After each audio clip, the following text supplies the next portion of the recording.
அடுத்ததாக காடறியும் இசை என்னும் நூலை வெளியிட்டு சிறப்பித்த பேராசிரியர் முனைவர் சு வினோத் ஐயா அவர்களை ஏற்புரை நல்க வருமாறு அன்போடு அழைக்கின்றேன். இரவு நேர வணக்கம். 2 நிமிடத்தில் என்னுடைய ஏற்புரையை நிறைவு செய்து, ஏன்னா எஸ்ரா ஐயா அவர்களினுடைய கதைகள் தான் என்னுடைய குறுங்கதைகளுக்கு ஒரு பெரிய தூண்டுதலாக அமைந்திருந்தது. ஒரு 2 பேருக்கு நான் வாழ்நாள் முழுவதும் கடமைப்பட்டதாக நான் நினைத்து பார்ப்பேன். ஒன்று எஸ் ராமகிருஷ்ணன் ஐயா அவர்கள், இன்னொன்று முத்துமணி ஐயா அவர்கள். 2 பேருமே என்னை பல வகைகளில் செதுக்கி இருக்கிறார்கள் அப்படிங்கிறது என்னுடைய மன உணர்வு. அந்த வகையில் பார்க்கிற பொழுது முத்துமணி ஐயா அவர்கள் கிட்டத்தட்ட இப்போ ஒரு ஓராண்டுகளாக இந்த மேடை அவருடைய மனதில் இருக்கின்ற ஒரு மேடை என எனக்கு பல்வேறு வகைகளில் என்னை பெருமைப்படுத்தி கொண்டு இருக்கக்கூடிய ஐயா அவர்கள். ஐயா அவர்களுடைய புத்தகத்தில் ஒரு வரி வரும். என்ன என்று சொன்னால், அன்றைக்கு அந்த கடை வீதியில் நீங்கள் போய்கொண்டிருக்கின்ற பொழுது அந்த காப்பியை அரைத்து அந்த வாசம் அப்படியே காற்றில் எழுந்து அங்கே போகிறவர்களோடு ஒரு நட்பு கொள்ளும் என்று சொல்வார். நான் நினைத்து பார்க்குறேன், அந்த காப்பியினுடைய வாசத்தை நான் சின்ன வயதில் அந்த பக்கம் போகும் பொழுது நுகர்ந்து அறிந்திருக்கின்றேன். இப்பொழுது ஐயாவுடனான அந்த நட்பினுடைய வாசம், ஏன்னா அது அவ்வளோ பெரிய நறுமணமான அந்த ஒரு நெருக்கத்தை நான் பெற்றிருக்கின்றேன். எல்லாரும் சொன்னது போலயே அவர் பேசுகின்ற ஒவ்வொரு சொல்லிலுமே ஒரு மனிதம் இருக்கும். நான் அதை தான் அவர்கிட்ட படிச்சுக்கிட்டு இருக்கேன் அப்படின்னு நான் நினைக்கிறேன். ஒவ்வொரு சொல்லுலையும் என்ன இருக்கும் அப்படின்னா ஒரு மனிதம் இருக்கும். அது அவரோடு நெருங்கி இருக்கின்ற பொழுதெல்லாம் எனக்கு கிடைத்திருக்கின்றது. ஐயா அவர்களுடைய காப்பி போலவே நான் என்னுடைய குறுங்கதை புத்தகத்தில் தேநீர் மனிதர்கள் என்று சில கதைகள் எழுதியிருக்கிறேன். அந்த கதையை எந்த கதைகளுமே பெரும்பாலும் சொல்ல முடியாது, நான் சொல்லவும் போவதில்லை. ஏனென்றால் அது நான் கவிதை போல் அதை கொஞ்சம் முயற்சி செய்து பார்த்திருந்தேன். அதில் கொஞ்சம் ஒரு நகைச்சுவையையும் முயற்சி செய்தேன். அது கொஞ்சம் சில சமயம் குரூரமான நகைச்சுவையாக கூட இருக்கலாம். எனவே அந்த தன்மைக்கு உட்பட்டு அந்த ஒவ்வொரு கதைகளையும் எழுதினேன். எனவே அது வாசிப்பதற்கு உரிய கதைகள் என்பது தான். ஐயா அவர்கள் நூலக மனிதர்கள் என்று எழுதியிருக்கிறார்கள், எஸ்ரா ஐயா அவர்கள். எனக்கும் ஐயாவுக்கும் இடையில் நான் நினைத்து பார்க்குறேன், எஸ்ரா ஐயா போலவே என்னை நான் பல சமயத்தில் நான் நினைத்து கொள்வதுண்டு. ஐயா இங்கே விருதுநகரில் படித்ததிலிருந்து தொடங்கி பல பொருத்தங்களை நான் காட்ட முடியும். ஆனால் இப்பொழுது அதை சொல்வதற்கான நேரம் இல்லை. எனவே நான் அப்படி என்னை நினைத்து கொண்டு இப்போ நான் தொடர்ந்து எழுதுவது என்பது அதுவும் ஐயா கிட்ட இருந்து கற்றுக்கொண்டது தான். ஒரு 90 நாட்களில் தினம் ஒரு குறுங்கதையாக எழுதி கொண்டே இருந்தேன் ஃபேஸ்புக் முகநூல் வழியாக. தொடங்கும் பொழுது சாதாரணமாக இருந்தது. வாசித்தவர்களுடைய கருத்துக்கள் எனக்கு ரொம்ப பெரிய உற்சாகத்தை தந்தது. எனவே நான் தொடர்ச்சியாக 90 நாட்களில் ஒரு 100 கதைகளை நான் எழுதிவிட்டேன். எல்லாத்துக்கும் காரணம் பின்னால் இயக்குகின்ற அந்த எழுத்துக்கு சொந்தம் ஐயா தான், எஸ் ராமகிருஷ்ணன் ஐயா அவர்கள் தான் அப்படின்னு நான் நினைத்து பார்க்கிறேன். எனவே என்னுடைய அந்த கதை 30 கதை வந்த பொழுதே முத்துமணி ஐயா அவர்கள் அதை நான் உங்களுக்கு நூலாக்கி தருகின்றேன், அது நூலாக்குவோம் அப்படின்னாங்க. இல்லைங்க, இன்னும் கொஞ்சம் எழுதிக்கிறேன் அப்படின்னு சொல்லிட்டு ரொம்ப விரைவாக அது கிட்டத்தட்ட ஒரு 100 கதைகளை அடைந்தது என்று சொன்னால், அதற்கெல்லாம் அதை வாசித்தவர்களும் அதை உற்சாகப்படுத்தியவர்களும் அதற்கு பின் இருந்தவர்கள் தான். பார்க்கின்ற ஒவ்வொன்றும் எனக்கு ஏதோ ஒரு கதையை சொல்வது போல ஒரு மன உணர்வும் அந்த உலகத்திலும் இருந்து அதை நான் எழுதியதாக நம்புகின்றேன். அந்த பொருளை, அந்த நிகழ்வை அப்படி கடந்து போகின்ற பொழுது அது ஒரு கதையோடு இருப்பது போல எனக்கு தோன்றியது தான் இந்த கதைகள் எல்லாம். நான் இப்படித்தான் அந்த கதைகளை எழுதியிருக்கிறேன். கதையிலிருந்து ஒரு வரி கூட சொல்லப்போவதில்லை. அது கவிதையாக இருக்கும். அதற்கு வேறு சில நிறைய பொருள்களும் இருக்குது என்பது என்னுடைய மன உணர்வு. எனவே நீங்கள் அதை வாசிக்க வேண்டும் என்று நான் நினைக்கின்றேன். ஐயா அவர்களுடைய கரங்களால் என்னுடைய 2 நூல்கள் 3 மாதங்களுக்கு கிட்டத்தட்ட முன்பு தான் வெளியானது. அது எனக்கு ஒரு பெரிய அங்கீகாரமும் பெரிய மகிழ்ச்சியும். ஆனால் அதைவிட கூடுதலாக ஐயா அவர்களுடைய பதிப்பகத்தின் வழியாக என்னுடைய இந்த நூல் அதைவிட விரைவாக வருவது என்பதெல்லாம் எஸ்ரா ஐயா அவர்களினுடைய நட்பு என்பது எனக்கு ஒரு பெரிய உற்சாகமும் ஒரு பெரிய உயர்வுமாக இருப்பதை நான் உணர்ந்து பார்க்கின்றேன். அந்த வகையில் எஸ் ராமகிருஷ்ணன் ஐயா அவர்களுக்கும் முத்துமணி ஐயா அவர்களுக்கும் நான் நன்றி தெரிவிக்க கடமைப்பட்டிருக்கின்றேன். ஜான் பாக்கியா ஐயா அவர்கள் எப்பொழுதுமே என்னுடைய கதையை நான் அவரை மகிழ்வுக்காக அழைத்து வந்தாலும் அள வைத்து விடக்கூடிய அளவில் அவர் பேசக்கூடியவர். அதுபோல் ஐயா அவர்களுக்கும் நன்றி. சுசிலாமா அவர்கள் என்னுடைய எல்லா நூல்களையும் இதற்கு முன்பான நூல்களையெல்லாம் வெளியிட்டவர்கள். தமிழ் வளர்ச்சித்துறையினுடைய உதவி இயக்குநராக இருக்கக்கூடிய அம்மா அவர்கள். எனவே அந்த நூலை பெற்றுக்கொண்டு சிறப்பித்த அம்மா அவர்களுக்கும் நன்றியை தெரிவிக்கின்றேன். இந்த நிகழ்ச்சியினுடைய ஏற்பாட்டிற்கு காரணமாக இருக்கக்கூடிய ஜேசியினுடைய நண்பர்கள் மற்றும் ஆறுமுகசாமி ஐயா அவர்கள், ஒவ்வொருத்தரையும் சொன்னால் சொல்லிக்கிட்டே இருக்கலாம். அந்த கதை சொன்னார்கள் இல்லையா, ஒரு எறும்புக்கு முத்தமிட்ட சிறுமி, அந்த கதையினுடைய தலைப்புகள் எல்லாமே கூட கொஞ்சம் கிட்டத்தட்ட கவிதை மாதிரியே வைத்திருந்தேன். இந்த நூலுக்கு தலைப்பு வந்து எஸ்ரா ஐயா அவர்கள் கொடுத்தார். என்னுடைய கதைகளிலே அந்த ஒரு கதை உண்டு, காடறியும் இசை என்று சொல்லக்கூடிய அந்த தலைப்பு. எனவே நான் அதை ஒரு கவிதையாக, ஒரு நகைச்சுவையாக, ஒரு உளவியல் சேர்ந்ததாக அந்த கதையை நான் உருவாக்கி இருக்கிறேன். நீங்கள் படித்து அதை கௌரவிப்பதன் வழியாக நான் மகிழ முடியும். அந்த எறும்புக்கு முத்தமிட்ட சிறுமி என்பது லாப்பா ஆறுமாசாமி ஐயா அவர்களுடைய பேத்தி தான் அந்த கதையினுடைய கதாபாத்திரம். ஐயா அவர்கள் சொன்ன அந்த ஒரு வரியிலேருந்து அப்படியே இன்னும் கொஞ்சம் மேல் சென்று அதை நான் அந்த குழந்தையினுடைய உள்ளத்தையும் அந்த குழந்தை பேச்சில் இருக்கக்கூடிய இயல்பான கவிதையையும் அந்த கதையில் நான் இறக்கி வைத்திருக்கின்றேன். எனவே அப்படித்தான் நான் ஒவ்வொரு கவிதைகளையும் எழுதியிருந்தேன். பாணனை பற்றி ஒரு கதை எழுதியிருந்தேன், சங்க காலத்தில் இருக்கக்கூடிய பாணர்களை பற்றி. எனக்கு அந்த இசை மீது ஏதோ ஐயா மூலமாக கூட அந்த ஈர்ப்பு ஏற்பட்டிருக்க முடியும். நான் என்ன எழுதினேன் என்று சொன்னால், பாணனுடைய வீட்டு வறுமைக்கு 9 மாதம் வறுமை அவன் வீட்டில் வளைகாப்பு நடத்தியிருந்தது என்று எழுதியிருப்பேன். இப்படித்தான் அந்த கதையை தொடங்க. எனவே அப்படி அந்த கவிதை வேறு ஒரு தளத்தில் ஒரு உணர்வை சொல்வதற்கான முயற்சியாக நான் எழுதியிருக்கின்றேன் என்பதை விடவும், இந்த மேடையும் இந்த அங்கீகாரமும் எனக்கு மிகப்பெரிய பெருமையும் கௌரவிப்பும் என்று கேட்டுக்கொண்டு உங்கள் அத்துணை பேருக்கும் நன்றி பாராட்டி விடைபெறுகிறேன். நன்றி. சிறப்பானதொரு ஏற்புரை நல்கிய பேராசிரியர் வினோத் அவர்களுக்கு நன்றி. அடுத்ததாக சிறப்பு விருந்தினர்களையும் நூல் ஆசிரியர்களையும் மற்றும் சிறந்த குறும்பட இயக்குநரையும் விருதை விருட்சம் சார்பில் கௌரவிக்கும் நிகழ்வு. முதலாவதாக இன்றைய சிறப்பு விருந்தினர் எழுத்தாளர் எஸ் ராமகிருஷ்ணன் அவர்களுக்கு நினைவு பரிசு வழங்கி சிறப்பிக்குமாறு அம்பாளார் முத்துமணி அண்ணாச்சி அவர்களை அன்போடு கேட்டுக்கொள்கிறேன். சாகித்ய அகாடமி விருது, தாகூர் விருது போன்ற உயரிய இலக்கிய விருதுகளை, வாழ்நாள் சாதனையாளர் என்ற பாரத் பரிஷா விருது வாங்கிய எஸ் ராமகிருஷ்ணனுக்கு பெஸ்ட் ரைட்டர் என்ற விருதை வழங்கி விருதை விருட்சம் கௌரவிக்கிறது. என்ன காரணங்களுக்காக? முதலில், உலகம் போற்றும் தங்க தமிழன் அவர், உலகமே வியக்கும் படைப்பாளி அவர், தனது இலக்கிய படைப்புகளால் தமிழின் குரலை உலகறிய செய்தவர், சாதனைகள் தனது இலக்கியத்தில் பலவற்றை செய்து காட்டியவர். படைப்புலகம் என்பது பெரிய மர்மமானது, மிகவும் அபாயகரமானது. அதில் சில பேர்தான் வெற்றி அடைகிறார்கள்.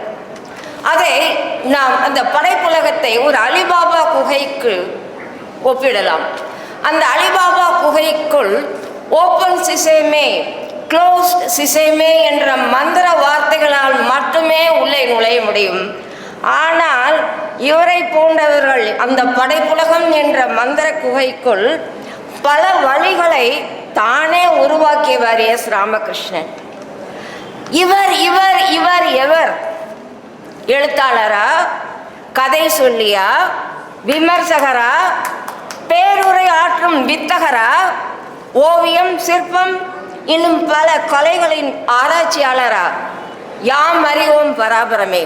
ஆனால் ஒன்று மட்டும் உறுதி, அவரது இலக்கிய பேருரைகளை கேட்கும் பொழுது அவை நம்மை நமது குறுகிய வட்டம் என்ற வாழ்க்கையிலிருந்து விடுவித்து நமக்கு பெரிய சிறகுகளை கொடுத்து நம்மை அந்த நீல வானில் அல்லது அந்த அண்ட பெருவெளியில் உலாவி வர உயர பறக்க வைக்க அது மட்டுமே முடியும். அதனால் அவரது படைப்புகளை, அவரது பேருரைகளை கேளுங்கள். இப்பொழுது திரு அம்பாள் முத்துமணி அவர்களுக்கு எஸ் ராமகிருஷ்ணன் அவர்களுக்கு இந்த நினைவு பரிசை வாழ்த்துவார்கள். விருது பெற்ற எஸ் ராமகிருஷ்ணன் அவர்களுக்கு வாழ்த்துக்கள்.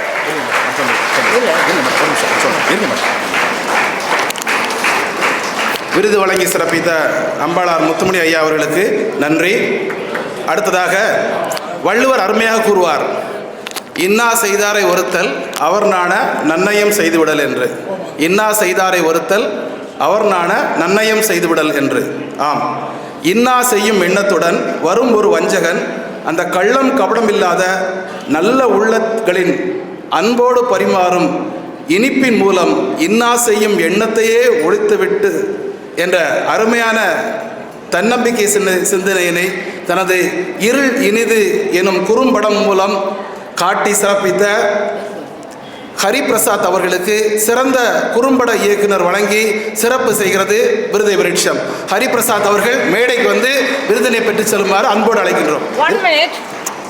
வெளியிடப்பட்டது. அந்த குறும்படம் அந்த இயக்குனர் ஹரிபிரசாத் அவர் யாரும் இல்லை, எஸ் ராமகிருஷ்ணன் அவர்களது மகன். அந்த குறும்படத்துக்கு direction award, dialogue award, editing Dharmendra அவர் 90+ இறந்துட்டாரு. ஆனால் இறக்கும் வரை அவர் ஒரு ஆர்டிஸ்டாகவே இருக்கிறார். ஏன்னா அவரை தான் he man of Bollywood industry, Hindi film, evergreen actor, handsome man அப்படின்னு சொல்லி கடைசி வரை அவர் இறப்பதற்கு முன்பு வரை அவர் ஒப்பந்தம் செய்யப்பட்டார். அப்போ நிறைய பேர் கேட்குறாங்க, what is the big deal about being artist? என்ன சீக்ரெட் இங்கே ஆர்டிஸ்டாகவே கண்டினியூ பண்ணிட்டுருங்க? அதுக்கு அவர் என்ன சொல்கிறாரு, artist may come and go in life, but I would like to be a good human being first, then only I want to be recognized as an artist. அவர் ஒரு பஞ்சாபி. அவர் என்ன சொல்கிறார், கொடுத்த விருதை விருட்சம் மகிழ்ச்சி செய்கிறது. நெக்ஸ்ட் விருது கோஸ் டு திரு வினோத் போஸ். அவர் சிறந்த இலக்கியவாதி, இலக்கியத்துக்காகவே உயிர் பெற்றது போல் உழைத்து இருக்கிறார். கல்லூரியில் வேலை பார்க்கிறார் 24 மணி நேரம். ஆனாலும் நிறைய இலக்கிய அமைப்புகளை, அஞ்சரை தும்பி, நூல் வாசிப்பு முற்றம் என்ற இலக்கிய அமைப்புகளை ஒருங்கிணைப்பாக சிறப்பாக செய்யப்படுகிறார். எங்களுக்கெல்லாம் எஸ்ரா என்றால் ஒரு மேஜிக் வேர்டு. அவர் எஸ்ரா 100 என்று இணைய வழி மூலம் 100 நூல்களை 100 வாசகர்களை கொண்டு அதை கருத்துரை வழங்கி பெரிய சாதனை படைத்துள்ளார். அவருக்கு இந்த best writer award goes to Thiru Vinod Bose. Thank you mister. நான் மேடைக்கு வருவேன், ஒரு சர்ப்ரைஸ் பண்ணுவேன்னு சொல்லிட்டு, ஆனால் நம்ம இவ்வளோ பேருக்கு இவ்வளோ பெரிய சர்ப்ரைஸ் பண்ணுவாங்கன்னு யாருமே எதிர்பார்க்கல. ரொம்ப அருமையான ஒரு விருதுகளை வழங்கி நம்ம எல்லாம் அதிசய ஆழ்த்திய பவானி மேடம் அவர்களுக்கு நன்றி. அடுத்ததாக மாணவர்களுக்கு பரிசுகள் நல்கும் விழா. அதாவது ஒரு வார காலங்களுக்காக இணையதளத்தில் எஸ்ரா அவர்களின் 100 சிறுகதைகளுள் ஒரு கதையை எடுத்து பேச வேண்டும் என்று நாம் ஒரு போட்டி அறிவித்திருந்தோம். இந்த போட்டியானது அறிவித்த நேரம் பார்த்தீங்கன்னா ஸ்டூடெண்ட்ஸுக்கெல்லாம் பரிசு நடக்கிற நேரம். பொதுவாக வாத்தியாரெலாம் பரிசு நடக்கிறப்போ ஒரு விஷயம் சொல்லுவாங்க, இப்போ எக்ஸாம் நடக்கிற நேரம், தேர்வின் மீது பக்தி வை, மற்ற விஷயங்கள்லாம் ஒத்தி வைன்னு சொல்லுவாங்க. அப்படி நேரத்தில் கூட அருமையாக 20 மாணவ செல்வங்கள் இந்த போட்டியில் கலந்துக்கிட்டு எஸ்ராவுடைய 18 வேறு சிறுகதைகளை 20 மாணவ செல்வங்கள் பேசினாங்க. அதில் எல்லாத்துக்குமே எஸ்ரா அவர்கள் கையால் பங்களிப்பாளர் சான்றிதழ் கொடுக்குறோம். முதல் 5 இடம் பெற்ற மாணவ செல்வங்களுக்கு, 4-5 இடம் பெற்ற மாணவ செல்வங்களுக்கு புத்தக பரிசும், முதல் 3 இடங்கள் பெற்ற மாணவ செல்வங்களுக்கு பணப்பரிசும் வழங்க இருக்கிறோம். இப்பொழுது நாம் அழைக்கும் மாணவ செல்வம் இந்த சான்றிதழை பெற்று செல்லுமாறு அன்போடு கேட்டுக்கொள்கிறேன். முதலாவதாக நாம் அழைப்பது கா ஆத்தீஸ்வரன், இளங்கலை 3ஆம் ஆண்டு, தமிழ்துறை, அரசு கலை மற்றும் அறிவியல் கல்லூரி, சாத்தூர். 4ஆம் ஆண்டு வணிகவியல் துறை, ஐயனடார் ஜானகியம்மாள் கல்லூரி, சிவகாசி.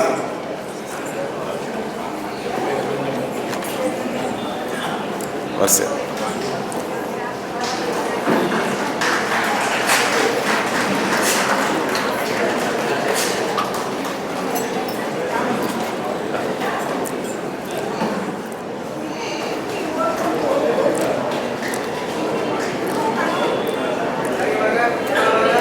செல்வி கா நாவரசை கொடுத்துட்டேன். செல்வி கா நாவரசை.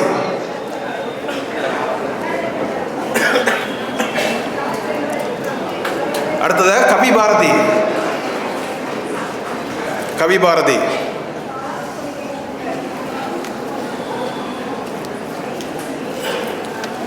அடுத்தது சக்தி துர்கா.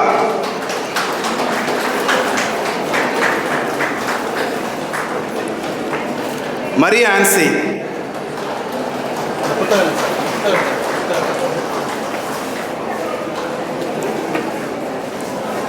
அடுத்ததாக 5வது இடத்தை பெற்று ஆறுதல் பரிசு பெறும் மாணவ செல்வம் ரக்ஷனா, முதுகலை 1ஆம் ஆண்டு தமிழ்துறை, ஐயனடார் ஜானகி அம்மாள் கல்லூரி, சிவகாசி. கிராமப்புறத்தில் இருந்து நகர்ப்புறத்திற்கு நகரும் ஒரு சிறு குடும்பத்தின் மனப்போக்கை கதிர் எனும் சிறுவன் வாயிலாக எடுத்துச் சொல்லும் வலது கன்னம் என்னும் கதையை ஜெயரக்ஷனா மிக அருமையாக விமர்சனம் செய்தார். 4வது இடம் பெறும் மாணவ செல்வம் கி சோபனா, முதுகலை 2ஆம் ஆண்டு வணிகவியல் துறை, ஐயனடார் ஜானகி அம்மாள் கல்லூரி, சிவகாசி. குளிர் சாதன பெட்டியில் இருக்கும் ஆப்பிள் தனது இயக்கத்தை வெளிப்படுத்தும் மீசையில்லாத ஆப்பிள் எனும் சிறுகதையினை விமர்சித்தார் சோபா அவர்கள். அடுத்ததாக 3ஆம் பரிசாக 2000 ரூபாய் அம்பாள் முத்துமணி அண்ணாச்சி அவர்கள் வழங்கும் ரூபாய் 2000 பணிப்பரிசை பெறும் மாணவ செல்வம்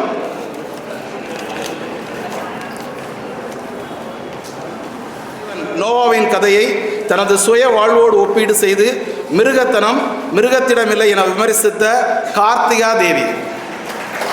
3ஆம் பரிசு கார்த்திகா தேவி. 2000 பணப்பரிசும் சான்றிதழும். அடுத்ததாக 2ஆம் இடம் பெறும் மாணவ செல்வம் கார் ஷெட் அமைக்கும் பொருட்டு மூடப்பட்ட இருக்கும் வீட்டு கிணறு, அதற்காக நடத்தப்படும் சடங்கு, கிணற்றில் வெகு நாட்கள் வாழும் ஆமை, வீட்டின் பெரிய அம்மா விசாலாட்சி, அவருக்கும் கிணற்றுக்கும் இருக்கும் தொடர்பை மேலும் அவருக்கும் அவரது வீட்டுக்காரருக்கும் இருக்கும் நேசத்தோடு தொடர்புபடுத்தி கிணற்றின் வயதை விமர்சித்த தீபக், SRNM கல்லூரி, சாத்தூர். அடுத்ததாக நிகழ்காலத்தில் இல்லாமல் நினைவுகளின் காயத்தில் தனிமையுள் தன்னை தாங்கிக் கொள்ளும் ஜோசப் எனும் இரவு காவலாளியின் தனிமை கதையை விமர்சித்த தனிஷ்கா ஸ்ரீ. அவருக்கு வழங்கப்படும் பணப்பரிசு ரூபாய் 5000. இப்பொழுது முதல் பரிசு பெற்ற தனிஷ்கா ஸ்ரீ உங்களிடம் ஒரு 5 நிமிடம் உரையாடுவார். தனிஷ்கா ஸ்ரீ வாங்க. ஐயாவின் நூலின் விமர்சனத்தை முன்வைக்க வாய்ப்பளித்தமைக்கு நன்றி. இரவின் அமைதியில் ஒலிப்பது எதுவென்று நாம் கேட்டதுண்டா? அது ஒரு மின்விசிறியின் சலசலப்பல்ல, தொலைதூர நாயின் குரலும் அல்ல. நம்மில் பெரும்பாலோர் உணர முடியாத அந்த மௌனத்தின் துடிப்பை சிலரால் மட்டுமே உணர முடியும். அதுவும் தனிமையில் தன்னை தாங்கிக் கொள்ளும் மனிதர்களால் மட்டுமே. இந்த கதை இரவு காவலாளியின் தனிமை. இந்த சிறுகதை நகரின் வெளிச்சம் அணைந்ததும் தொடங்கும் மனிதனின் உள்ளிருளின் பயணத்தை கூறும் சுவடி என்றுதான் சொல்ல வேண்டும். ஐயா, நீங்கள் சொன்னீர்கள், எறும்புகள் இழுத்து கொண்டு போகும் வெள்ளை கட்டியை போல் உலகை எனது இருப்பிடத்திற்குள் இழுத்து கொண்டு வந்துவிட முயன்றதன் விளைவுதான் எனது எழுத்துக்கள் என்று. உண்மைதான் ஐயா. தனக்கென தனி மொழி கொண்டு அதை பொருளை நோக்கி நகர்த்தும் தன்மை நம் ஐயாவின் எழுத்துக்களின் தனித்துவம் என்றுதான் சொல்ல வேண்டும். இந்த சிறுகதை ஒரு நவீன உலகின் ஆணின் தனிமை நெருக்கடிகள், நிறைவேறா விருப்பங்கள் போன்ற அம்சங்களை கொண்டு மொழியப்பட்டுள்ளது. இது மறைமுகமாக ஒரு தனி மனிதனை பேசினாலும் இது உண்மையில் உணர்த்துவது கணக்குகள், கடன்கள் என அனைத்தையும் நம்மிடம் மறைத்து உள்ளத்தின் இருண்ட அறையில் பூட்டி வைத்திருக்கும் நம் வீட்டில் இருக்கும் தந்தையையும், நாட்டில் அனைவரும் விழிமூட நாட்டின் எல்லையில் விழிவைத்து காத்திருக்கும் நம் இராணுவ வீரர்களையும் தான். நம் வீட்டிலும் நாட்டிலும் ஒவ்வொரு இரவும் தனிமையில் நிசப்தமாக சித்திரம் வரையும் ஆண்களின் வெளிப்பாடுதான் இந்த சிறுகதை என்றுதான் சொல்ல வேண்டும். கதையின் சுருக்கம் பார்த்தோமானால், ஒரு எளிமையான மனிதன், ஆனால் உள்ளத்தில் பல துயரங்கள். அவன்தான் இந்த கதையின் நாயகன், மரியன்னை தேவாலயத்தின் இரவு காவலாளி ஜோசப். அவனுக்கு ஒரு நெருங்கிய நண்பன், சிட்டி யூனியன் ATM காவலாளி தவராஜா. இந்த தவராஜா தன் கடந்த கால கதைகளை கூற 25 வாலிபனாகவே மாறிவிடுவான். அவனுக்கு ஒரு நிறைவேறா காதல் கதை. அவன் ஜோசப் கிட்ட சொல்றான், இந்த மாதிரி ஜோசப், ஒரு நாள் குடைக்குள் நுழைந்த தருணம் ஒரு பெண்ணோடு எனக்கு காதல் முட்டும் வளர்ந்தது. பின் குடும்ப இடர்களால் அந்த மலர் வாடி காய்ந்ததும் வீட்டில் பார்த்த பொண்ணை கல்யாணம் பண்ணிக்கிட்டேன் ஜோசப். ஆனா ஒரு முறையாவது அவளை நேர்ல பார்க்கணும், அப்பதான் கட்ட வேகும் என தவராஜா கூறுகிறார். உண்மைதான். காலச்சக்கரம் உருண்டோடினாலும் கடமை கண்ட ஆண்களுக்கு 25 வாலிபனோடு தன் வாழ்க்கை முடிந்து தனி வாழ்க்கை துவங்குகிறது. தந்தையாக, மகனாக, சகோதரனாக என்று. இப்படி ஒரு மனிதனின், அதாவது ஒரு தனிமையான ஆணின் பல நெருக்கடியான விஷயங்களை ஐயா கூறியிருப்பார். நான் இப்படியாக சொல்லி முடிவு செய்ய விரும்புகிறேன். ஆரென ஓடும் ஆணின் வாழ்க்கையின் ஆழத்தில் எத்தனை துயரங்கள். தலையணை மட்டுமே அறியும் அவன் கண்ணீரை, இரவின் தனிமை மட்டுமே அறியும் அவன் துன்பத்தை. இத்தகைய ஆணின் வாழ்க்கையில் முற்றுப்புள்ளியிட்டுதான் முடிக்க முடியுமா? அதான் ஐயா இந்த கதையை முற்றுப்புள்ளியிடாமல் இடைகுறியிட்டு முடித்திருப்பார். பெண் ஒரு ஆணின் வெற்றிக்கு பின்னே பெண் என்பார்கள். ஒரு பெண்ணாக நான் சொல்கிறேன், ஒவ்வொரு பெண்ணின் வெற்றிக்கு முன்னே ஒரு ஆண் இருக்கின்றான். தைரியம் தரும் தந்தையாக, தோள் கொடுக்கும் தோழனாக, சங்கடம் தீர்க்கும் சகோதரனாக, கண்ணீர் துடைக்கும் கணவனாக. நம்மில் எத்தனை பேர் நினைவு கொண்டோம் நவம்பர் 19ஆம் தேதி சர்வதேச ஆண்கள் தினம் என்பதை? சிலர், மிகவும் சிலர், அதுவும் இந்த சமூக ஊடகங்களால். இல்லையெனில் மிகப்பெரிய கேள்விக்குறிதான் அல்லவா? இந்த இரவு காவலாளியின் தனிமை படித்த பின் நமக்கு தோன்றுவது ஒரே உணர்வுதான், இருள் இருந்தால்தான் ஒளியின் மதிப்பு தெரியும், தனிமை இருந்தால்தான் அன்பின் அர்த்தம் புரியும். ஒவ்வொரு சிரிப்புக்கும் பின் ஒரு புயல் இருக்கின்றது, ஒவ்வொரு அமைதிக்கும் பின் ஒரு அழுகை இருக்கின்றது. ஒவ்வொரு மனிதனின் இரவின் தனிமையிலும் சொல்லப்படாத ஒரு சிறுகதை இருக்கிறது. இந்த கதைகளை கேட்கவும் கவனிக்கவும், மேலும் முக்கியமாக அந்த கதைகளில் வாழும் மனிதர்களுக்கும் அதை எழுத்துக்களால் உயிர்ப்பிக்கும் ஐயா மாதிரியான ஆசிரியர்களுக்கும் ஒரு நன்றி கூற மறக்காதீர்கள். வாய்ப்பளித்தமைக்கும் வாய்மொழி கேட்டு ரசித்தமைக்கும் நன்றி. ரொம்ப சூப்பராக கதை சொன்னீங்க தனுஷ்காஸ்ரீ. அதுவும் உங்களுடைய ஆதர்சன எழுத்தாளர் எஸ்ரா அவர்கள் முன்னாலே உங்களுக்கு கதை சொல்கிறதுக்கு ஒரு வாய்ப்பு, விருதை விருட்சம் வழங்கி இருக்கிறது. அடுத்ததாக நாம் எல்லாரும் ஆவலோடு எதிர்பார்த்துட்டு இருக்கிற எஸ்ராவுடைய உரை. தேசங்கள் பல சுற்றி வந்த தேசாந்திரியே, கதைகள் பல கற்றுத்தந்த கதாவிலாசமே, நேசமிகு வாசகர்களாகிய எங்களின் பாசமிகு எழுத்தாளரே, பார்போற்றும் பல விருதுகள் உங்கள் வசம், பார்போற்றும் பல விருதுகள் உங்கள் வசம். அதுபோல எந்நேரம் ஆனாலும், 9 மணி ஆனாலும் பரவாயில்ல, எந்நேரம் ஆனாலும் அந்நேரம் நாங்கள் யாவரும் உங்கள் வசம். சாதனையாளரே வருக வருக வருக. எழுதப்படாத வரலாறு எனும் தலைப்பில் பேருரை தருக தருக தருக.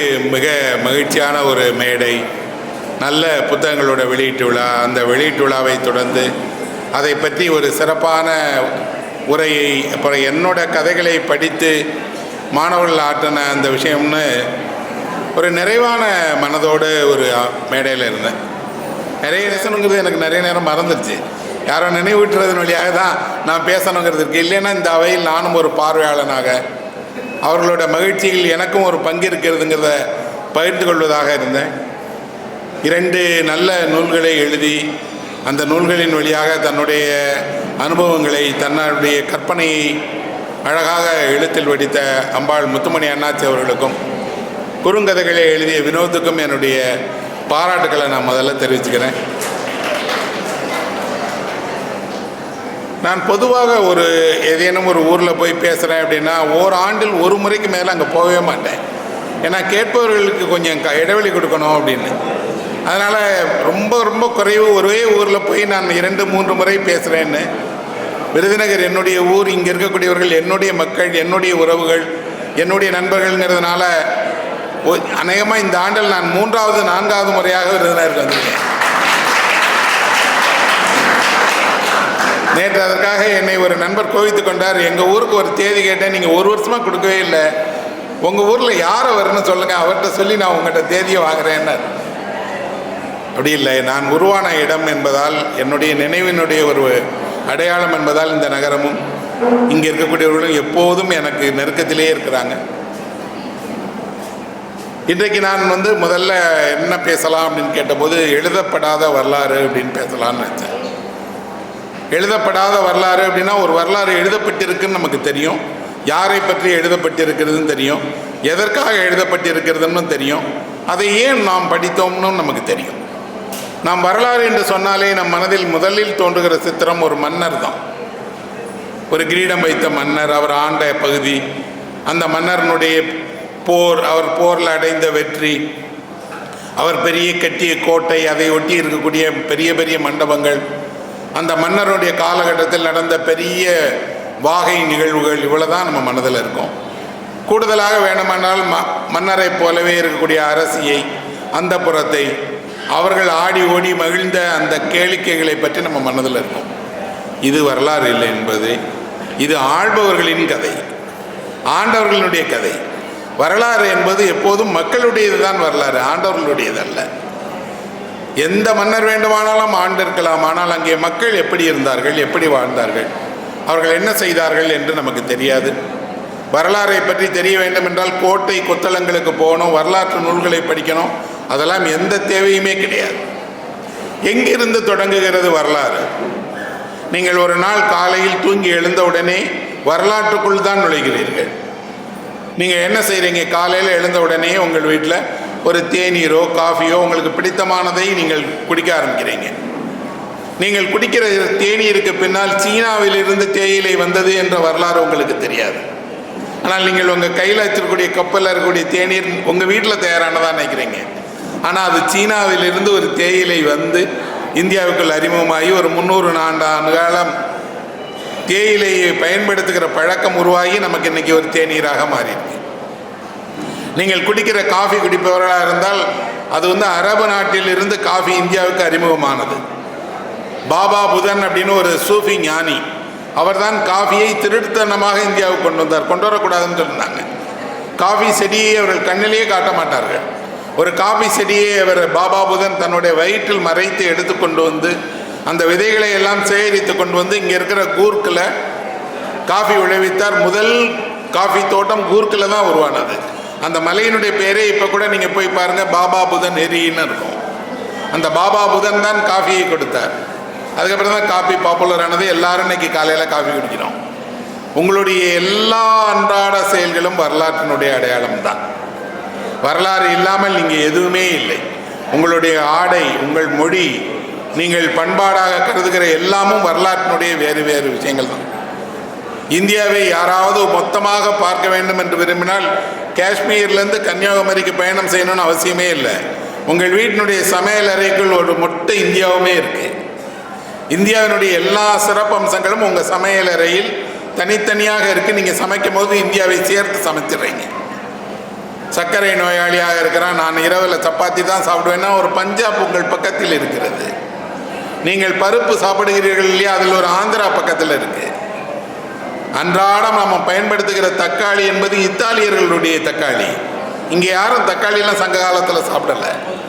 இத்தாலியிலிருந்து வந்த தக்காளி, எங்கிருந்தோ வந்த சிலையிலிருந்து வந்த ஒரு மிளகாய், எல்லாம் நமக்கு அன்றாடம் என்ன இருக்குன்னா எல்லா நாடுகளையும் ஒன்று சேர்த்து நம்ம உணவாக சாப்பிட்டுட்டே இருக்கிறோம். தமிழில் ஒரு சொல் இருக்கிறது, காய்கறி என்று. இப்போ கூட சொல்லுவாங்க காய்கறி வாங்கிட்டு வாங்க.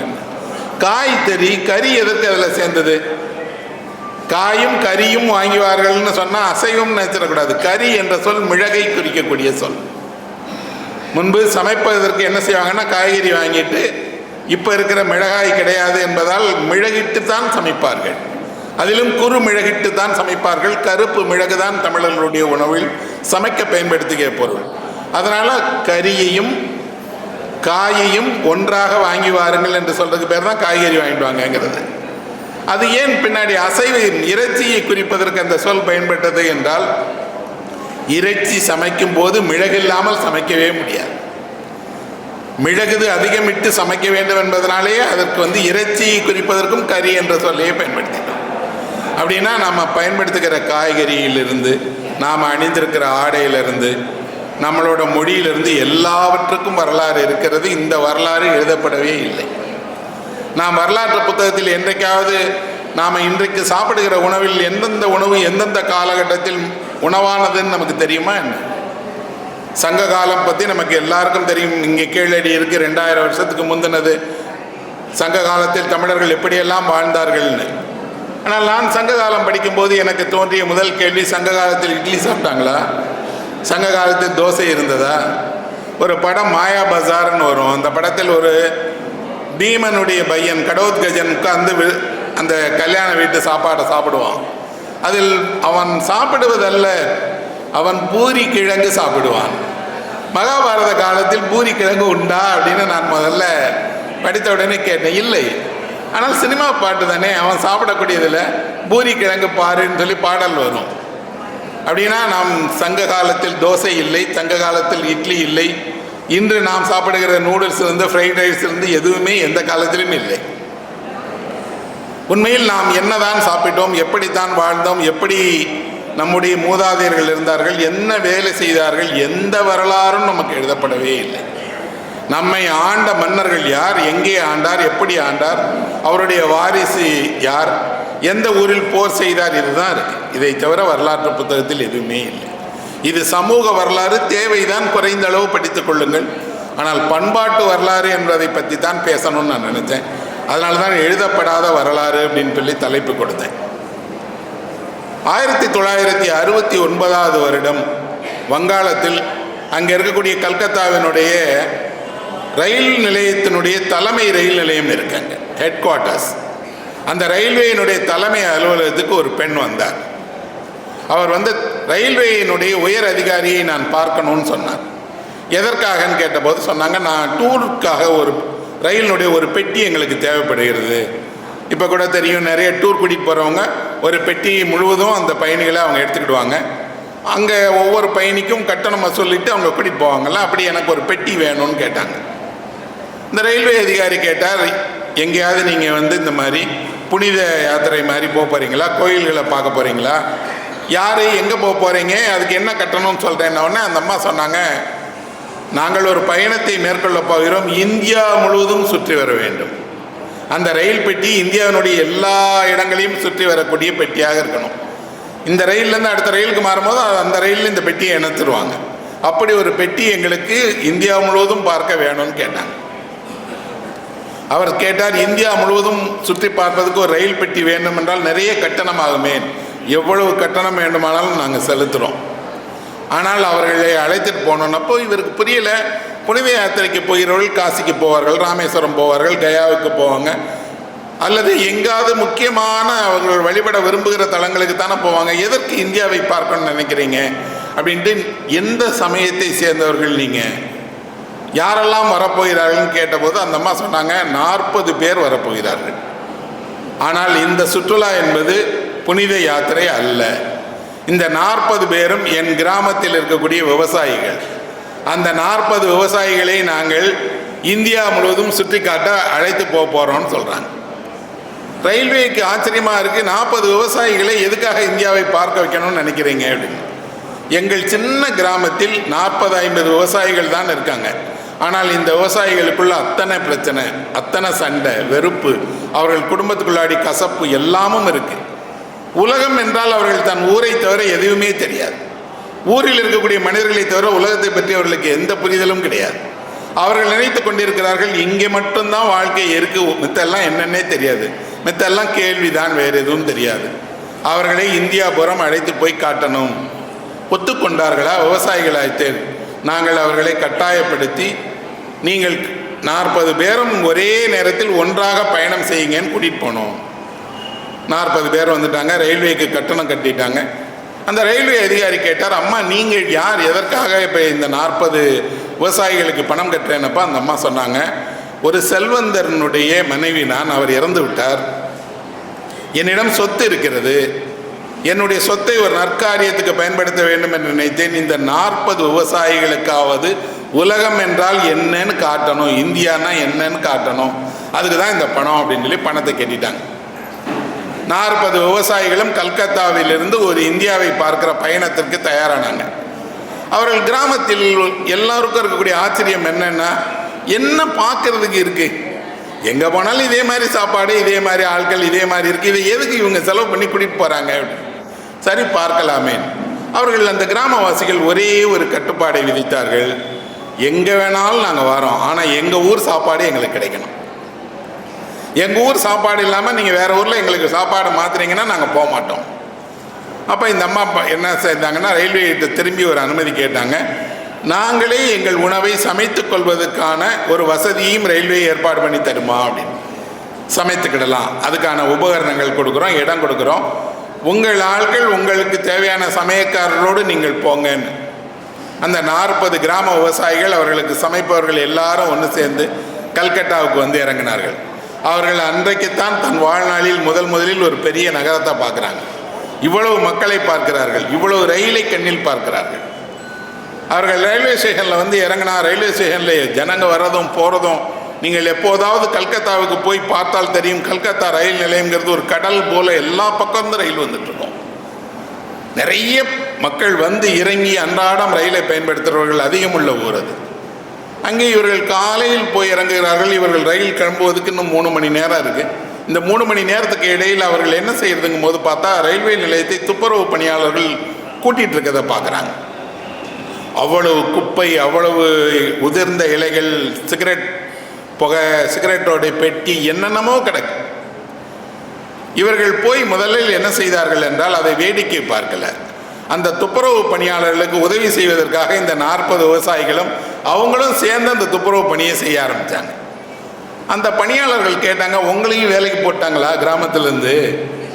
நாங்கள்லாம் ரயில்வே ஸ்டாஃப் அப்படின்னோடனே இவர்கள் சொன்னாங்க, நாங்கள் ஏறுகிற ரயிலில் சுத்தம் செய்ய வேண்டியது எங்கள் வேலை இல்லையா? இதற்கு உங்களுக்கு ஏன் சம்பளம் கொடுக்கணும்? ஒவ்வொரு நாளும் இந்த ரயில் நிலையத்தை பராமரிக்க வேண்டிய பொறுப்பு பயணிகள் வசம்தானே இருக்குது. பயணிகள் செய்கிறதை நீங்கள் ஏன் செய்யணும்? நாங்கள் கிராமவாசிகள் ஒரு வேலையை இன்னொருவர் செய்யும் போது வேடிக்கை பார்க்க மாட்டோம். 40 கரங்களும் ஒன்று சேர்ந்து ரயில் நிலையத்தை சுத்தம் செய்துட்டு இருக்கு. இவர்கள் ரயிலில் போக வேண்டியவர்கள். அந்த ரயில்வே அதிகாரி சொன்னார், என் வாழ்க்கையிலே முதலாக கிராமவாசிகள் ரயில் நிலையத்தை ஒன்று சேர்ந்து கூட்டுகிற காட்சியை பார்க்கிறேன். இவர்கள் எந்த கட்டணமும் இல்லாமல் இதை செய்கிறார்கள்னா கட்டாயம் இந்த பயணம் வெற்றிகரமாக இருக்கும், அழைச்சிட்டு போங்க அப்படின்னு. இவர்கள் போகிற நேரத்தில் இப்படி ஒரு செய்தியை கேள்விப்பட்டு ஹீதர்வுட் அப்படின்னு ஒரு அம்மா, அவங்க அமெரிக்காவை சேர்ந்தவர், அந்த அம்மா சொன்னாங்க, நானும் அதில் கூட வரலாமா அப்படின்னு. 3rd கிளாஸ் டிக்கெட் தான் இது. அந்த அம்மாவையும் அழைச்சிக்கிட்டாங்க. அந்த அம்மா இந்த முழு இந்திய பயணத்திலும் விவசாயிகள் கூடயே இருந்து பார்த்து ஒரு புத்தகம் எழுதியிருக்கிறார். அதனுடைய பெயர் 3rd கிளாஸ் டிக்கெட். இந்த 3rd கிளாஸ் டிக்கெட்டுங்கிற புத்தகத்தில் இந்த விவசாயிகள் என்ன பார்த்தார்கள், என்ன தெரிந்து கொண்டார்கள்னு இருக்கு. அவர்கள் ஒவ்வொரு மாநிலத்திற்கு போகும்போதும் அங்கே பெட்டி நின்றும் அடுத்த இடத்துக்கு போவாங்க, அங்கே எல்லாம் பார்ப்பாங்க. அவர்கள் ஒவ்வொன்றாக தெரிந்து கொண்டார்கள். அதுதான் நான் சொல்ல விரும்பியது என்ன அப்படின்னா, இந்தியா என்பது நாம் வரைபடத்தில் பார்த்த நாடு அல்ல.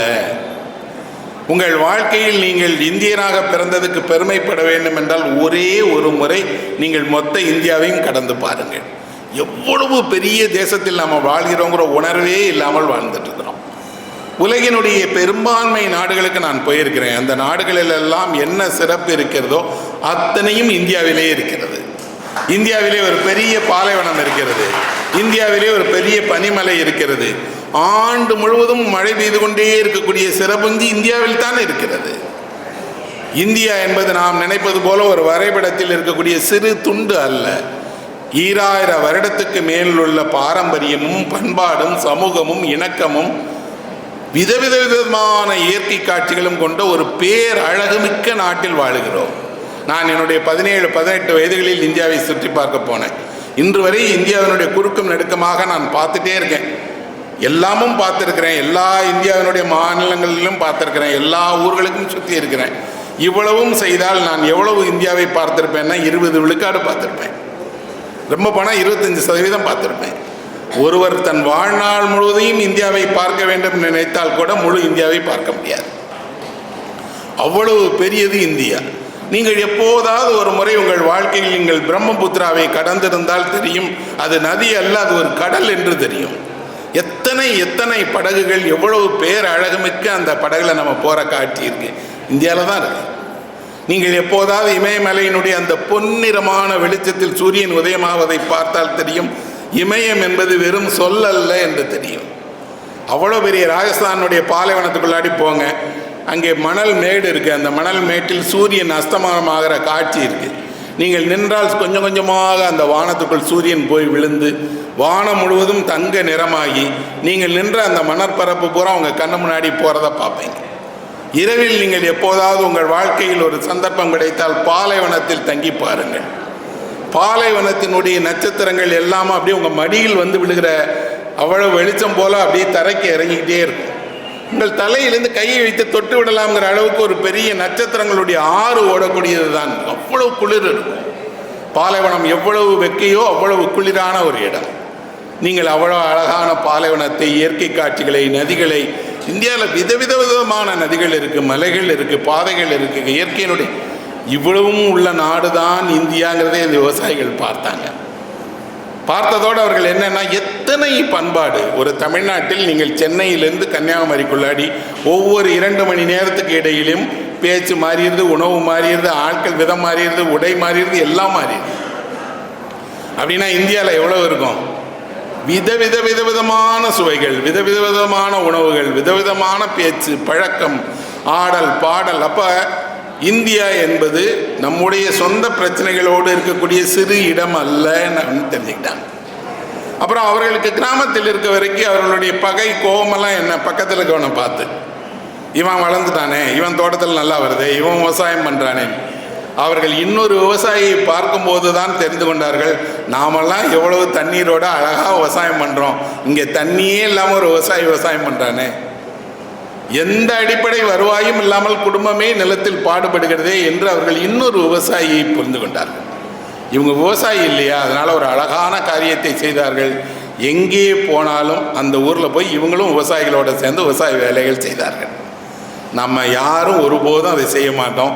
எங்கேயாவது போனோம்னா அவர்களை வேடிக்கை பார்ப்போமே தவிர, அந்த விவசாயி நிலத்தில் உழுது கொண்டிருந்தால் இவர்களும் போய் கூட உழுவாங்க. அவன் அறுவடையில் இருந்தால் இவர்களும் அறுவடை செய்வார்கள். அவர்கள் ஒரு உண்மையை கண்டறிந்தார்கள். இந்தியா முழுவதும் விவசாயி ஒரே போலதான் ஏமாற்றப்படுகிறான், ஒரே போலதான் வஞ்சிக்கப்படுகிறான், ஒரே போலதான் கண்டுகொள்ளாமல் இருக்கிறான். இந்தியாவில் யாராவது ஒருவருடைய வரலாறு முழுவதும் எழுதப்படவில்லை என்றால் அது இந்திய விவசாயினுடைய வரலாறு தான். பண்ணுறான், எப்படி பொய்த்து போகிறான், எப்படி வங்கி கடனுக்காக தற்கொலை பண்ணுகிறான்ங்கிறது முழுமையாக எழுதப்படவே இல்லை. அதனால்தான் வரலாறின் மீது நமக்கு ஆர்வமே வரல. ஏன்னா நீங்கள் எங்கிருந்து வரலாறை தொடங்க வேண்டும் என்றால் உங்கள் நிலத்திலிருந்து தான் தொடங்க வேண்டும்.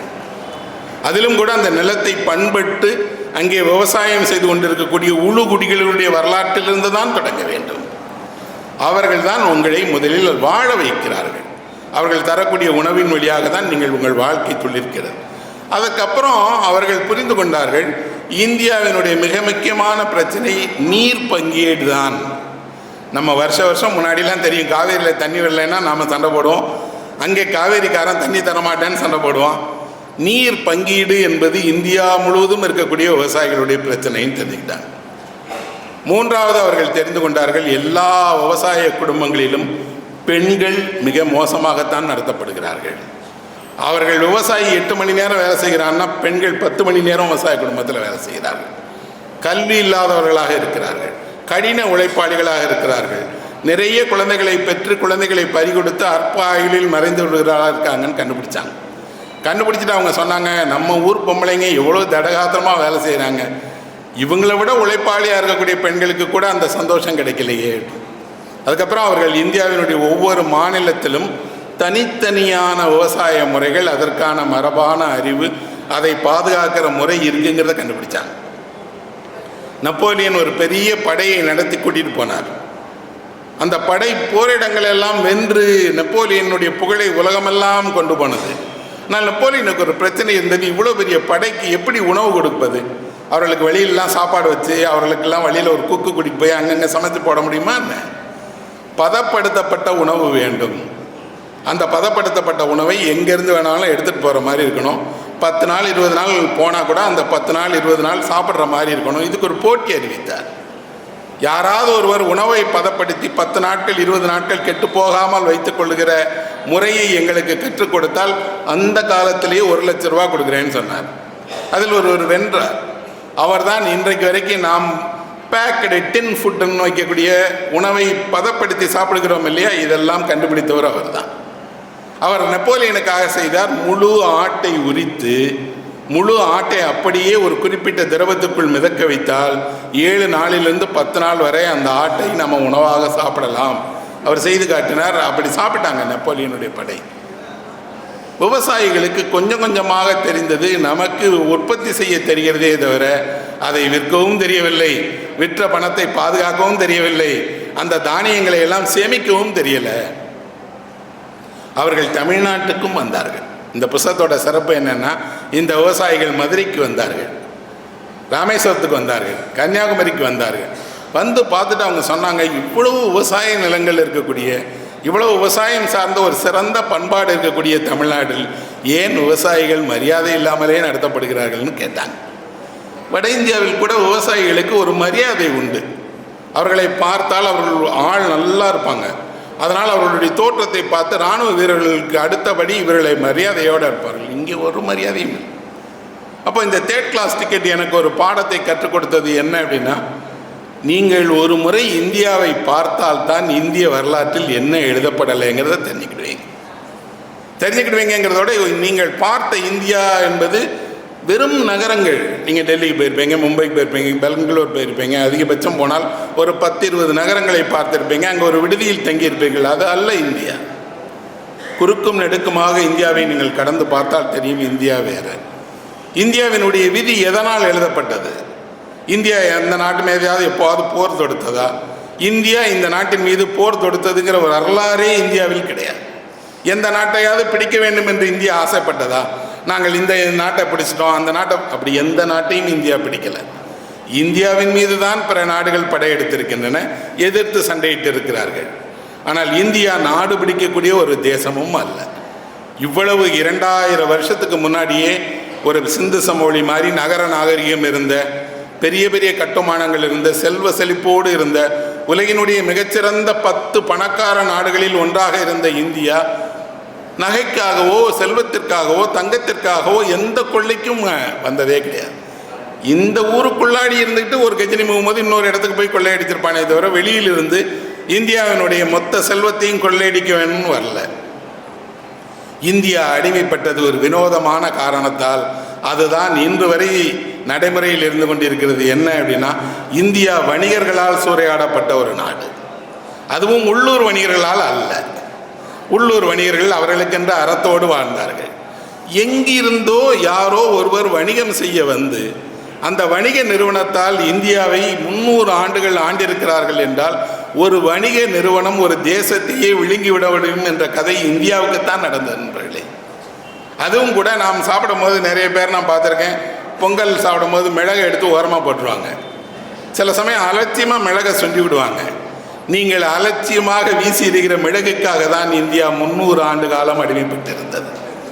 உங்கள் கதை மிளகினுடைய கதை. இந்தியாவினுடைய ஒவ்வொரு குடிமகனும் தெரிந்து கொள்ள வேண்டிய வரலாறு ஏதாவது இருக்கிறது என்றால், மிளகிற்காக எப்படி நம்மை அவர்கள் அடிமைப்படுத்தினார்கள். 1498 வருடம் வாஸ்கோடகாமா கோழிக்கோட்டுக்கு வந்து இறங்கினார். கேலிக்கட்டில் வந்து வாஸ்கோடகாமா இறங்கும் போது அவர் லிஸ்பன் போர்ச்சுகலினுடைய தலைநகரிலிருந்து கிளம்பி தன்னுடைய கப்பல் பரிவாரங்களோடு சுற்றி அலைந்து இந்தியாவுக்கு வழி கண்டுபிடிக்கிறேன்னா ஆப்பிரிக்காவினுடைய முனைக்கு போய் அங்கிருந்து வழி கண்டுபிடித்து கேலிக்கட்டுக்கு வந்துட்டார். அவர் எதை தேடி வந்தார்? தங்கத்தை தேடி வந்தாரா? அல்லது இந்தியாவில் ஏதேனும் பெரிய வைர வைடூரியங்கள் இருக்கும் கொள்ளையடிச்சிட்டு போகலான்னு அல்ல. மிளகு வாங்குவதற்கு வழி தேடி மிளகுக்காக வந்தார். நாம் மிளகு வாங்குறதுக்கு ஒரு கடைக்கு போகிறோம், அவர் ஒரு தேசத்துக்கே வருகிறார். அப்படின்னா மிளகு இவருக்கு வேண்டும். மிளகு சந்தையில் போர்ச்சுகீசியர்களுக்கு இடம் வேணும்னு தெரியுது. அப்படின்னா இவர்கள் தான் முதலில் மிளகு வணிகம் செய்தார்களா என்றால் இல்லை. நாம் சங்க இலக்கியம் படிக்கும்போது ரோமானியர்கள் நம்மிடம் மிளகு வாங்கினார்கள்னு இருக்கு. அந்த காலத்தில் இந்த ரோமானியர்கள் வாங்கியிருக்கிறாங்க. ஐரோப்பாவில் பல நாடுகள் இந்தியாவிலேருந்து மிளகு வாங்கியிருக்காங்க. இந்த மிளகு விற்பனைக்கு பாரம்பரியமான கதை இருக்கிறது. இந்த பாரம்பரியமான மிளகுக்கு ஈடாக என்ன கொடுத்தார்கள்னு நீங்கள் நினைச்சாதான் ஆச்சரியமாக இருக்கும். கிரேக்கம் தங்கம் கொடுத்து மிளகு வாங்கியது. கிரேக்க தங்கத்தை கொண்டு வந்து இங்கே கொடுத்து இங்கேருந்து மிளகு வாங்கினாங்களா? அவர்களுக்கு எதுக்கு மிளகு? நான் முதலே சொன்னேன், சமைப்பதற்கு மிளகு பயன்படுத்துகிறோம், அதனால் கறிங்கிற சொல் வந்தது. ஆனால் அவர்களுக்கு எதுக்கு மிளகு என்றால், மிளகு மருத்துவ குணமிக்கது. மிளகு சாறு என்பது ஒரு மருந்து. அந்த சாறை கொண்டு உடல் வலியை போக்கலாம், மருந்தாக பயன்படுத்தலாம். உணவுக்கு மட்டுமல்ல, சுவையூட்டியாக மட்டுமல்ல, மருத்துவத்திற்கும் மிளகு தேவைப்பட்டது. இதைவிட முக்கியமான ஒன்றுக்கு மிளகு பயன்படுத்தப்பட்டது. அது என்னன்னா, இறந்த உடல்களை பதப்படுத்துவதற்கு மிளகுதான் பயன்படுத்தப்பட்டது. ஈஜிப்டில் இருக்கக்கூடிய அத்தனை மம்மியும் இன்னைக்கு இருக்கக்கூடிய எம்பால்மிங்கெல்லாம் பண்ணலை. மிளகு கொண்டு தான், மிளகு சாற்றை வைத்துத்தான் மன்னர்களுடைய விடுதலை பதப்படுத்தினாங்க. பெரிய ஆள் இறந்து போயிட்டாரு, 10 நாள் ஆகும் 8 நாள் ஆகும்னா அந்த கெட்டு போகாமல் வைத்திருப்பதுக்கு மிளகு தேவைப்பட்டது. மிளகிற்காக ஒரு பெரிய வணிகம் இந்தியாவில் நடந்தது, தமிழ்நாட்டில் நடந்தது. இந்த வணிகத்தில் 2 பேர் ரோமானியர்கள் ஒரு பக்கம் பெருசாக இருந்தாங்க, அரபு வணிகர்கள் பெருசாக இருந்தாங்க. அவர்கள் இடம் தங்களுக்கு வேண்டும் என்று போர்ச்சுகீஸ் நினைச்சு தான் ஒரு வாஸ்கோடகாமாவை அனுப்பினார்கள். வாஸ்கோடகாமா வந்த உடனே கேளையால ராஜா மிளகை தூக்கி கையில் கொடுத்துட்டாரா? கொடுக்கலையே. கொடுக்காதோடு அவர் சொன்னார், உனக்கு ஏன்பா மிளகு கொடுக்கணும்? நாங்கள் பாரம்பரியமாக விற்கக்கூடிய வணிகர்களுக்கு தான் கொடுப்போம், வேறு ஆளுக்கு தரமாட்டோம். நீ வந்த காரணத்துக்காக உனக்கு கொஞ்சம் கொடுக்குறோம், நீ திரும்பி போன்னு. இந்திய காலனியமானதனுடைய தொடக்கம் தான் அங்கே தொடங்குகிறது. என்ன அப்படின்னா, அவன் முதல்ல கப்பலில் வந்து இறங்கின உடனேயே என்ன பண்ணான் அப்படின்னா, மிரட்டி உருட்டி ஆயுதங்களை வைத்து உங்களை கைது செய்வேன் என்று அச்சுறுத்தித்தான் மிளகை வாங்கினான். நேரடியான ஒரு நல்ல வணிகமாக அது தொடங்கலை. அவர்கள் என்ன செய்தார்கள்னா, இடைநிலையில் இருக்கக்கூடிய தூதுவர்களை கப்பலில் பிடித்து வச்சுக்கிட்டு, மிளகு கொடுத்தால்தான் உங்கள் ஆட்களை விடுவோம், இல்லைன்னா மிளகு இல்லைன்னா ஆட்களை விட மாட்டோம்னு. வாஸ்கோ ட காமாவுடைய முதல் பயணம் பார்த்தீர்கள் என்றால் மிரட்டி மிளகை வாங்கிய பயணம்தான். அந்த பயணத்தில் அவர் லாபம் அடைந்தார். அவர் திரும்ப லெஸ்பனுக்கு போனார். 2 ஆண்டுகளுக்கு அப்புறம் திரும்பி வரும்போது தனியாக வரவில்லை, வெடிமருந்து துப்பாக்கி வைத்திருக்கக்கூடிய வீரர்களோடு வந்தார். இந்தியாவில் ஒரு பொருளை வாங்க வேண்டும் என்றால் அறத்தின் அடிப்படையில் தான் வாங்க முடியும், அறத்தின் அடிப்படையில் தான் விற்க முடியும். ஆனால் துப்பாக்கி முனையில் ஒன்றை கொள்ளையடிக்க முடியும் என்பதை தெரிந்து கொண்டார். அப்படிதான் இந்த மிளகு கொள்ளை பொருளாக மாறியது. வாஸ்கோ ட காமாவுக்கு அப்புறம் வந்த போர்ச்சுகீஸ் கப்பல் எல்லாமும் இந்தியாவில் முறைப்படி ஒரு இடத்தில் வணிகர்களை ஒப்பந்தம் செய்து மிளகை வாங்க அல்ல, எங்கு மிளகு கிடைக்கிறதோ அதை எப்படியெல்லாம் கொள்ளையடிக்க முடியுமோ அப்படி கொள்ளையடிக்கலாம் என்று தான் இறங்கினார். இவர்கள் வந்த பாதை டச்சுக்காரர்களை அனுப்பியது. டச்சுக்காரர்கள் பின்னாடியே வந்தாங்க. அவர்கள் கப்பல் நிறுவனங்களை நடத்துகிறவர்களால் உருவாக்கப்பட்டதான் டச்சு கம்பெனி. அவர்களும் மிளகு வாங்கத்தான் வந்தார்கள், கிராம்பு வாங்கத்தான் வந்தார்கள். அவர்கள் அடித்த கொள்ளை இதை விட அதிகம். இந்த 2 பேருக்கு பார்த்துட்டு 3ஆவதாக ஒருவருக்கு இந்த ஆசை வந்தது. அவர்தான் கிழக்கு இந்திய கம்பெனி, ஈஸ்ட் இந்தியா கம்பெனி. எனக்கு ரொம்ப ஆச்சரியமாக இருக்கும். ஈஸ்ட் இந்தியா கம்பெனி அப்படின்னா, கம்பெனி அப்படின்னு சொன்னாலே நமக்கு என்ன இருக்குன்னா ஒரு ஃபேக்ட்ரி. அவர்கள் ஒரு கம்பெனி நடத்துனாங்கன்னா இவங்க வணிக குழுவிற்கு எதற்கு கம்பெனின்னு பேர் வச்சாங்க? இவங்க என்ன கம்பெனி? ஆக்சுவலாக யார் இவங்க? ஈஸ்ட் இந்தியா கம்பெனி என்ற கம்பெனி 1600ஆவது ஆண்டு ஆரம்பிக்கப்பட்ட லண்டனில் தொடங்கப்பட்ட ஒரு வணிக நிறுவனம். யார் இந்த வணிக நிறுவனத்தை தொடங்கினார்கள்? சில வணிகர்கள் ஒன்று சேர்ந்து பப்ளிக்காக ஒரு அனௌன்ஸ்மெண்ட் கொடுத்தாங்க. என்ன அப்படின்னா, இந்தியாவுக்கு போய் நாங்கள் மிளகு, கிராம்பு போன்ற வாசனை பொருட்களை வாங்க போகிறோம், யார் வேண்டுமானாலும் முதலீடு செய்யுங்கள் அப்படின்னு. கிழக்கிந்திய கம்பெனியாக முதலீடு கூட செய்யாத ஒரு நிறுவனம். அவர்கள் என்ன செய்தார்கள்னா, வணிகர்களை எல்லாம் ஒன்று கூட்டி, நீங்கள் ஆளுக்கு கொஞ்சம் கொடுங்க, உங்கள் எல்லார் பணத்தையும் கொண்டு போய் இந்தியாவில் நாங்கள் வணிகம் பண்ணுறோம், இந்த வணிகம் பண்ணுவதில் ஒரு நஷ்டம் ஏற்பட்டால் அது உங்களுக்கு, லாபம் ஏற்பட்டால் எங்களுக்கு, உங்களுக்கு லாபத்தில் கொஞ்சம் பங்கு தருவோம் அப்படின்னு. 215 பேர் அதில் முதலீடு செய்தார்கள். 70,000 பவுண்டு முதலீடு செய்தார்கள். யோசித்து பார்த்துக்கோங்க, 70,000 பவுண்டு என்பது பெரிய தொகை அல்ல. அன்று சாதாரணமாக இந்தியாவில் இருக்கக்கூடிய ஒரு சின்ன நிலப்பரப்புவே அவ்வளோ பணம் வச்சிருப்பார். ஒரு மன்னரிடம் இது போல பல 1000 மடங்கு இருந்தது. ஒரு 70,000 பவுண்டு பணத்தையும் கப்பல்களையும் எடுத்துக்கொண்டு வந்து அவர்கள் ஒரு தடையை எதிர்கொண்டாங்க. என்ன அப்படின்னா, ராணியிடம் அனுமதி வாங்காமல் இந்த வியாபாரத்தை செய்ய முடியாது, ராணியும் அனுமதி தரமாட்டாங்க. அப்போ அவர்கள் சொன்னாங்க என்ன அப்படின்னா, எங்கெல்லாம் போகிறோமோ அங்கெல்லாம் நாங்கள் பிரிட்டிஷ் விசுவாசிகளாக இருப்போம், பிரிட்டனுடைய அரசை அங்கே நாங்கள் நிறுவுவதற்கு செய்வோம். இவர்களுக்கு எது சாதகமாக இருந்ததுன்னா, எந்த நாட்டிலும் இவர்களை விசாரிப்பதற்கு எந்த நீதிமன்றமும் கிடையாது. ஒருவேளை இந்தியாவில் ஒரு நியாயமான நீதிமன்றம் என்று ஒன்று வலுவாக இருந்திருந்தால் இவர்கள் யாரும் காலடியை எடுத்து வைத்து எந்த வணிகமும் செய்திருக்காது.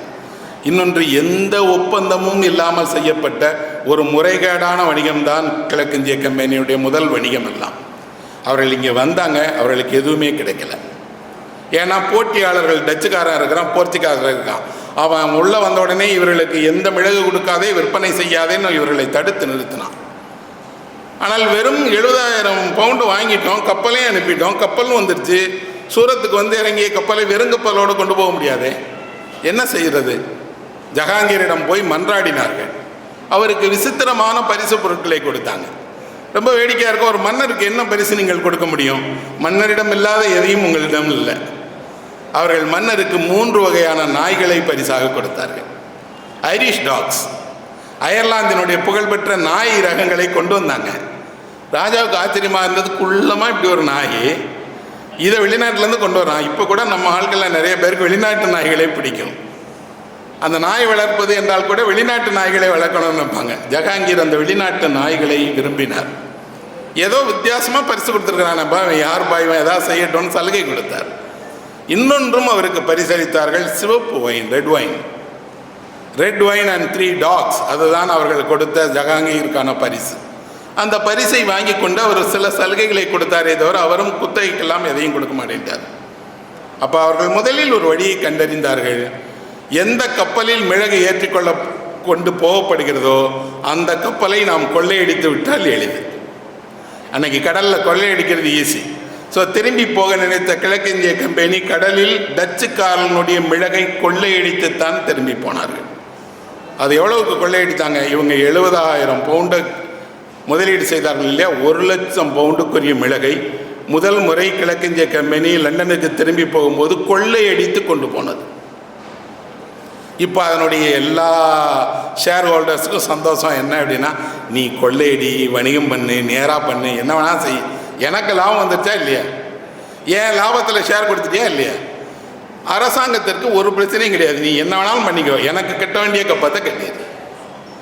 ஒரு நிறுவனம் ஒரு தேசத்திற்குள் நுழைந்து கொஞ்சம் கொஞ்சமாக அந்த தேசத்தை கபலீகரம் செய்த வரலாறை நாம் எந்த பாடப்புத்தகத்தில் படித்தோம்? எப்போ அதை நம்ம பாடப்புத்தகத்தை படிக்கும்போது இந்தியா கிழக்கிந்திய கம்பெனியிடம் அடிமைப்பட்டு கிடந்தது. எதுக்காக பிரதர் அடிமைப்பட்டு கிடந்தது?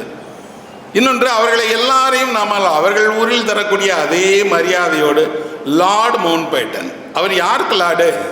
ஒவ்வொருக்கு லார்டு. என் ஊருக்கு அவர் யாரு? என்னை திருட்டுத்தனமாக அதிகாரம் செய்த ஒரு கும்பல் அவர்கள். ஒரு இந்தியா என்ற தேசத்தினுடைய வளமையை உறிஞ்சுவதற்காக இந்தியாவினுடைய பலவீனங்களை அறிந்து கொண்டு ஒருத்தருக்கு ஒருத்தர் சண்டை மூட்டி கேலிக்கட்டுக்கு வந்தாங்க. கேலிக்கட்டில் இந்த ராஜா அனுமதி கொடுக்க மாட்டார்னு கொச்சி ராஜாட்ட போய் உடனே இவர்கள் அனுமதி வாங்கிட்டாங்க. கொச்சி ராஜாவுக்கும் கேலிக்கட் ராஜாவுக்கும் பிடிக்காது. இந்தியா முழுவதுமே கிழக்கிந்திய கம்பெனி இந்தியாவை எப்படி ஆட்சிக்கு உட்படுத்தியது என்று நீங்கள் கொஞ்சம் நிதானமாக பார்த்தீங்கன்னா தெரியும். முழுவதுமே சதி, முழுவதுமே குற்றம், முழுவதுமே தந்திரங்களால் மட்டுமே உருவாக்குனாங்க.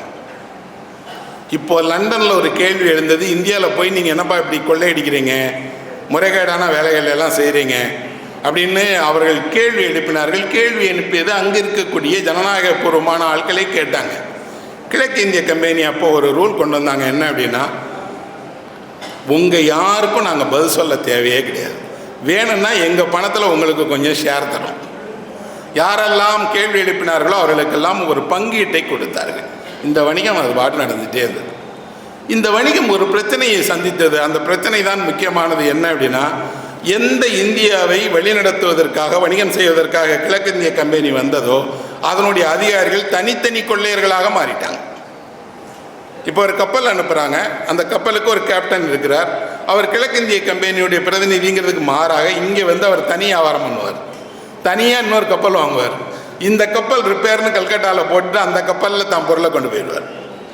தனித்தனியாக ஒவ்வொரு வணிகரும் அந்தந்த அதிகாரியும் ஒரு வணிகத்தை உருவாக்கி இவர்கள் ஒரு 300-400 பேர் இந்தியாவிலேருந்து தனித்தனி வணிகம் பண்ணிக்கிட்டே இருந்தாங்க. யாரும் கேள்வி கேட்பாடே கிடையாது.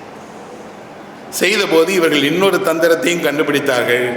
இந்தியா வணிகத்திற்கு என்று ஒரு தனியான முறையை கொண்டிருக்கிறது, வணிகத்துக்கு என்று ஒரு நெட்வொர்க், ஒரு பரிவர்த்தனை முறையை கொண்டிருக்கிறது. இவர்கள் எழுத்துக்கு வராமலே வணிகம் செய்கிறார்கள்ங்கிறத கண்டுபிடிச்சாங்க. நல்லா தெரியும், உங்கள் வீட்டில் கூடிய பெரியவர்கள்ட்ட கேட்டு பாருங்கள், எந்த சிட்டையும் கிடையாது, வாய்மொழி தான். அண்ணாச்சி இத்தனை அனுப்பிடுங்கன்னா அனுப்பிடுவாங்க, பணம் கொடுத்துருவாங்கன்னா கொடுத்துருவாங்க. அப்படின்னா வாய்மொழியாகவே ஒரு வணிகத்தை நடத்துகிற முறையை கொண்டிருந்தது. இன்னொன்றையும் கண்டுபிடித்தார்கள். அவர்கள் பெரும்பாலும் ஒரே இனத்தை சேர்ந்த, ஒரே பிரதேசத்தை சேர்ந்த, ஒரே பாஷை பேசுகிற உறவினர்களாக இருக்கிறார்கள். அதனால் அவர்களுக்குள் வட்டி சதவீதம் குறைவு. அப்போ அவன் எப்படி கண்டுபிடிக்கிறான் பாருங்க, இவங்களுக்குள்ளாடி பிஸ்னஸ் பண்ணிக்கிட்டாங்கன்னா இவங்க குறைஞ்ச வட்டிக்கு ஒருத்தருக்கு ஒருத்தர் கொடுத்து வியாபாரம் பண்ணிடுவாங்க. அவர்களை இரண்டாக பிரி, அவர்களுடைய அடிப்படை அறத்தை மாற்று, அவர்களில் சிலரை நம்மோட ஆட்களாக. எந்த ஒரு வணிகம் இந்தியாவினுடைய இத்தனை பெரிய வளர்ச்சிக்கு காரணமாக இருந்ததோ அதை மோனோபொலி பண்ணிட்டாங்க. கொஞ்சம் கொஞ்சமாக தன்னுடைய கட்டுப்பாடுக்குள் வந்துட்டாங்க. ரொம்ப ஆச்சரியமாக இருக்கும், இந்தியாவில் உப்பு பயன்படுத்தாத வீடே இல்லை. எல்லாம் நீங்கள் எந்த மலையில் இருந்தாலும் கீழே இருந்தாலும் மொத்த உப்பையும் முழு உரிமையும் பிரிட்டிஷ்காரன் வச்சுக்கிட்டான். உப்பு தயாரிக்கிறவர்கள் யார்? உப்பளத்தில் இருக்கிற உமனர்கள். உப்பு கடல்லிருந்து விளைகிறது. ஆனால் அந்த வணிகத்தை முழுவதுமாக பிரிட்டிஷ் கையில் வச்சிருந்தது. வைத்திருந்ததோடு எங்கிருந்து யாரும் உப்பு விற்கக்கூடாது என்பதற்காக இந்தியாவுக்கு குறுக்கே பெரிய ஒரு உப்பு வேலியை அமைத்தார்கள். உப்பு வேலினா என்ன? 10 அடி உயரத்திற்கு 9 அடி அகலத்திற்கு பெரிய முள்வேலி இந்தியா முழுவதும் குறுக்காக போடப்பட்டுச்சு. ஒரு சீன சுவர் போல போட்டாங்க. இதுக்கு எதுக்கு தெரியுமா? இங்கேருந்து யாரும் அந்த பக்கம் உப்பை கடத்திடக்கூடாது. உப்பு கடத்தவர்கள் எல்லாம் குற்றவாளியாக தண்டிக்கப்பட்டார்கள். உப்பினுடைய விலையை பிரிட்டிஷே முடிவு செய்தது. அந்த காலத்தில் உப்பிலிருந்து மட்டும் பிரிட்டிஷ்க்கு ஆண்டிற்கு 16 லட்சம் ரூபாய் வருமானம் கிடைத்திருக்கிறது. அப்போ ஒரு இந்தியாவை ஆண்ட பிரிட்டிஷ்காரங்க இந்தியாவை கொள்ளையடித்தார்கள் என்பதுதான் நிஜம். இது எந்த வரலாற்று பாடப்புத்தகத்திலும் இல்லை. நாம் அன்றாடம் பயன்படுத்துகிற பொருட்களுக்கு உரிமை இல்லையா அப்படின்னு கேட்ட இந்தியர்கள் எல்லாம் பயங்கரவாதிகளாக ஆனாங்க, சுதந்திரம் பேசுகிறவர்களாக ஆனாங்க, தண்டிக்கப்பட்டார்கள். ஆனால் இந்த உப்பை கடத்தி கொண்டு போய் விற்கக்கூடிய இனக்குழுக்கள் உருவாக்குனாங்க. அவங்க சொன்னாங்க, எந்த பிரிட்டிஷ் லாவும் எங்கிட்ட செல்லுபடியாகாது, நாங்கள் உப்பை கடத்தி கொண்டு போய் விற்போம், என்ன பண்ணு அப்படின்னு. அவர்களை எல்லாம் குற்ற பரம்பரையினாக அறிவிச்சிட்டான் பிரிட்டிஷ்காரன். அவர்கள் குற்ற பரம்பரையினாக என்ன வைரத்தையும் வைடூரத்தையுமாக கடத்தினார்கள்? இல்லையே. உப்பை ஒரு மூடி உப்பை கடத்தி கொண்டு போய் வச்சிங்கன்னா அவர்களெல்லாம் குற்ற பரம்பரையினர், அவர்கள் தண்டிக்கப்பட்டார்கள். இந்தியா தன்னுடைய வரலாறை தான் எழுதவில்லை என்பதுதான் எல்லாவற்றுக்குமான மூல காரணம். இந்தியாவினுடைய எல்லா வரலாற்றையும் எழுதியவர்கள் வெள்ளைக்காரர்கள். ஒருபோதும் சிங்கம் முயலினுடைய கதையை எழுதவே எழுதாது. சிங்கம் தான் முயலை கொன்ற கதையைத்தான் எழுதுமே தவிர முயல் பக்கம் ஒரு நியாயம் இருக்கிறது என்று சிங்கம் எழுதுமா என்ன? எழுதாது. அப்படின்னா நாம் இப்போ தான் நம்மளோட வரலாறை நாம் எழுத ஆரம்பிக்கிறோம். எழுத ஆரம்பிக்கும் போது இந்த வரலாற்றினுடைய ஒவ்வொரு பக்கமாக எழுதுகிறோம். ஒரு பொருள் எப்படி நமக்கு வந்தது, அந்த பொருளுக்கு பின்னாடி யார் கொண்டு வந்தாங்க, எவ்வளோ காலமானது, எல்லாமும் நமக்கு புதிதாக எழுதப்பட வேண்டிய, தெரிந்து கொள்ள வேண்டிய ஒரு காலத்தில் நாம் இருக்கிறோம். அதனால் வரலாறு என்பது யாரோ ஒருத்தர் பாடம் படிக்கிறதுக்காக, ஆய்வு செய்கிறதுக்காக பண்ண வேண்டியதல்ல. எல்லோரும் அன்றாடம் நீங்கள் வரலாற்றினுடைய பிரதிநிதியாக இருக்கிறீங்கிறதுனால எந்த ஒன்றையும் முதல் காய்கறி என்பதால் அதை உணவாக ஏற்றுக்கிடக்கூடாதுன்னு சொன்னாங்க. ஏற்றுக்கிடாதோடு நமக்கு அப்படி இவ்வளோ புளிப்பு சேர்க்கக்கூடாது. சேர்க்கணுன்னா நம்ம நேரடியாக புளியைத்தான் சேர்ப்போம். தக்காளி எப்படி அந்த இடத்துக்கு வந்துச்சு? இன்றைக்கி தக்காளி இல்லாமல் யாராவது சமையல் பண்ண போனீங்களா என்ன? அது கொஞ்சம் கொஞ்சமாக கொண்டு வந்தார்கள். இந்த சுவையை தக்காளியாக வச்சுருந்தாங்க. அதுக்கப்புறம் அதை மசித்து என்ன பண்ணாங்கன்னா பேஸ்டாக்குனாங்க. அதுக்கப்புறம் சூப்பாக மாற்றினாங்க. அதுக்கப்புறம் கொஞ்சம் கொஞ்சமாக அதை வந்து கெச்சப்பாக மாறி இன்றைக்கி உங்கள் வீட்டினுடைய டைனிங் டேபிளில் தக்காளி இடம்பெறாத வீடே இல்லை. அப்புறம் அதில் 2 தக்காளி வந்துருச்சு, நாட்டு தக்காளி, வெளியிலேருந்து வந்த தக்காளி. அதில் எக்கச்சக்க ரகங்கள் வந்துடுச்சு. ஒரு இத்தாலி உங்கள் வீட்டினுடைய மேஜையை ஆட்சி செய்யும் என்று நம்ம நம்புவீங்களா என்ன? ஆனால் உங்கள் பிள்ளைகள் ஒரு இத்தாலிய உணவைத்தான் சாப்பிட்றாங்க, இத்தாலிய உணவில் தான் சேர்க்கிறாங்க.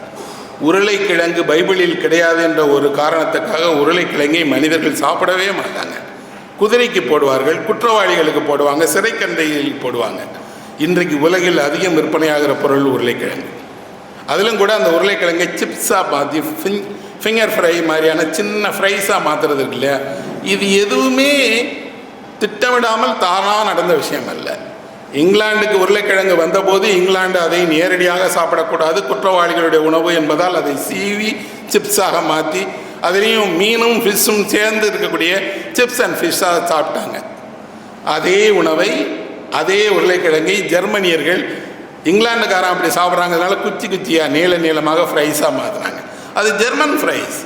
அதுக்கு எந்த காரணமும் இல்லாமல் அமெரிக்காக்காரன் ஃப்ரெஞ்ச் ஃப்ரைஸ்னு பேர் வச்சான். ஏன்னா அமெரிக்காக்காரனுக்கு ஜெர்மனிங்கிற வார்த்தை பிடிக்காது, ஜெர்மனிங்கிற பண்பாடு பிடிக்காது. ஆனால் அவன் உருளைக்கிழங்கு செய்கிற விதம் பிடிக்கும், அதனால் ஃப்ரெஞ்ச் ஃப்ரைஸ்னு வச்சான். இப்போ வரலாறை நாம் ஏன் இப்படியெல்லாம் நம்முடைய அன்றாட வாழ்க்கையிலிருந்து பேச தயங்குகிறோம், அன்றாட வாழ்க்கையிலிருந்து புரிந்து கொள்ள தொடங்குகிறோன்னா, அப்படி வரலாறை பார்க்கவும் புரிந்து கொள்ளவும் பயிற்றுவிக்கவும் அந்த அடிப்படை தரவுகளை சேகரிப்பதுக்குமான ஆர்வம் குறைவாக இருக்குது. ஆய்வாளர்கள் குறைவாக இருக்காங்க.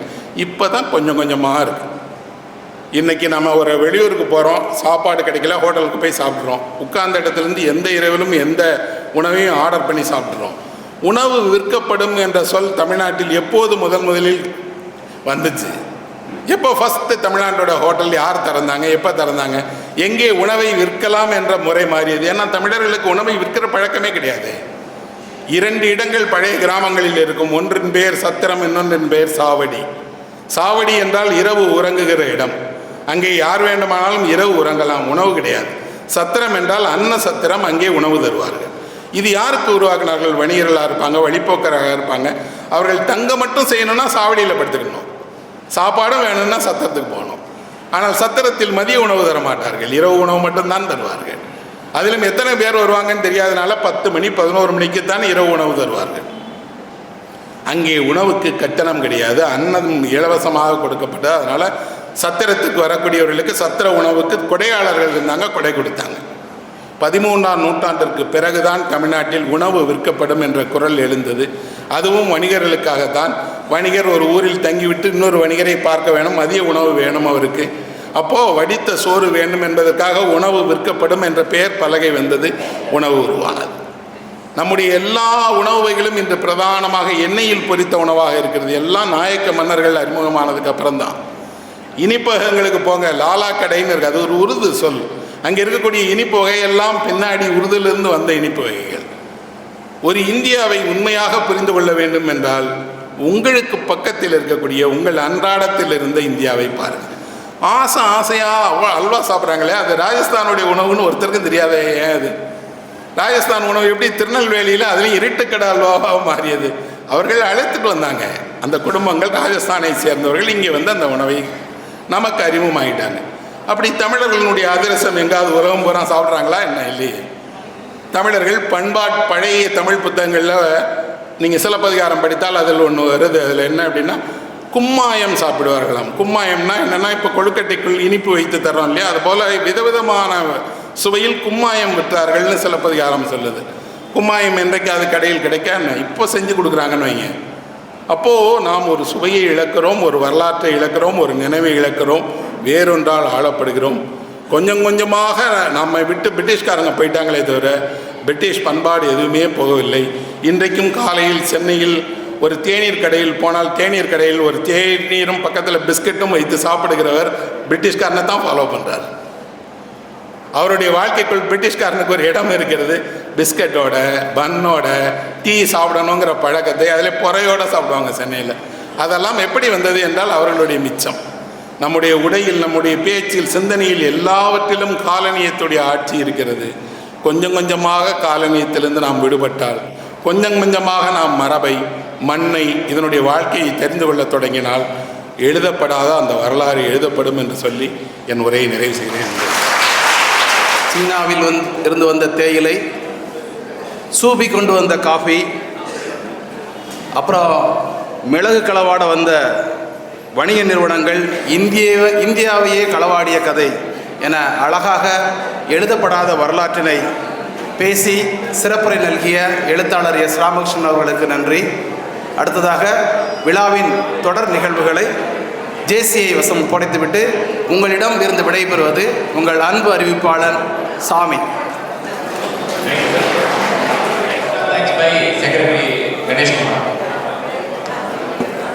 Thank you president. அனைவருக்கும் வணக்கம். இன்றைய புத்தக வெளியீட்டு விழாவை சிறப்பாக நடத்தியதில் ஜேசிஐ விருதுநகர் சார்பாக நன்றியை தெரிவிப்பதில் மிகுந்த மகிழ்ச்சி அடைகிறேன். இந்நிகழ்ச்சியின் தலைமை விருந்தினராக இருந்து புத்தகங்களை வெளியிட்ட எழுத்தாளர் எஸ். ராமகிருஷ்ணன் ஐயா அவர்களுக்கு எங்கள் இதயபூர்வமான நன்றிகளை தெரிவித்துக் கொள்கிறோம். நன்றி ஐயா.